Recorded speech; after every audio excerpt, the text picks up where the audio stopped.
Mesdames, Messieurs, bonsoir et bienvenue à votre émission Reflet d'ici. Il s'agit de passer une matinée avec le maire de Grande-Rivière pour se convaincre que cette municipalité ne manque pas d'idées pour susciter des activités aux retombées économiques et sociales. Un reportage de Thierry Haroun. Bernard Stevens nous a reçus dans son bureau de l'Hôtel de Ville pour faire ensuite le tour de sa municipalité en voiture, histoire de bien faire le point sur certains projets qui sont dans ses cartons. En voici une brève recension.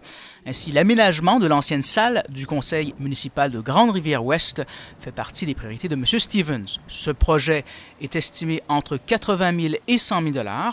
Une demande de subvention a été faite auprès du programme MADA.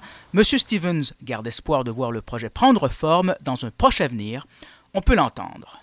L'ancienne salle du conseil municipal de Grande-Rivière-Ouest, qui a été vouée à une association, mais là, ils ne sont plus là.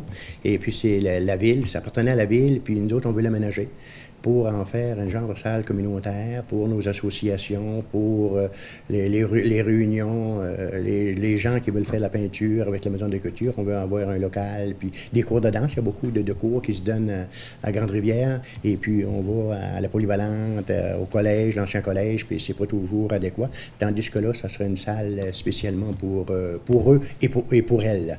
Deuxièmement, le terrain situé en face du presbytère a été cédé à la ville par la fabrique de l'église par bail amphithéotique, de sorte à en faire, à terme, un parc commémoratif honorant ainsi ceux et celles qui ont perdu leur vie à la guerre, fait valoir le maire. Et on aménagerait un parc commémoratif en mémoire de nos gens, nos soldats, nos jeunes, tous des jeunes qui ont perdu la vie durant les grandes guerres, que ce soit 14-18, 39-45, la guerre d'Afghanistan, en Bosnie. Et puis, pour rendre aussi un hommage aux soldats, aux vétérans, qui ont participé durant, on a répertorié, puis on continue de le faire, tous les gens qui ont participé aux grandes guerres pour que le nom soit là, pour pas qu'on les oublie. C'est un devoir de mémoire, moi je dis qu'on doit faire à nos citoyens, parce que n'eût été d'eux, on ne serait pas ici.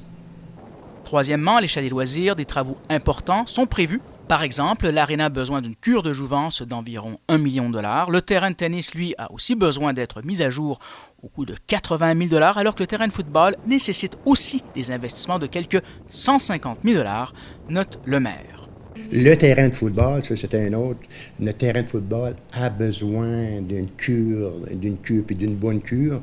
OK, ça a été demandé dans le projet Canada 150. Nécessairement, on va avoir l'aide de la MRC, dans le parc rural, la municipalité.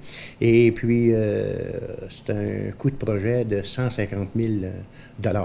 Et puis, on attend des nouvelles là, de jour en jour ou de semaine en semaine. On a hâte que... Parce que le terrain n'est pas carrossable, n'est pas potable pour... l'eau ne s'égoutte pas.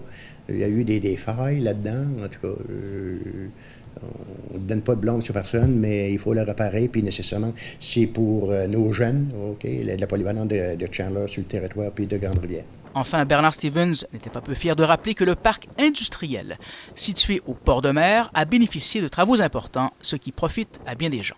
Moi, je peux dire que là, à l'heure actuelle, je suis fier de comment est-ce que le parc industriel est devenu, parce que c'était un capharnaüm là-dedans. Tout le monde mettait le bateau, c'était à bric-à-brac, tandis que là, chaque pêcheur va avoir une place pour mettre son bateau en hibernation. C'est ça qui est important. Thierry Haroun pour TVC-GR à Grande-Rivière.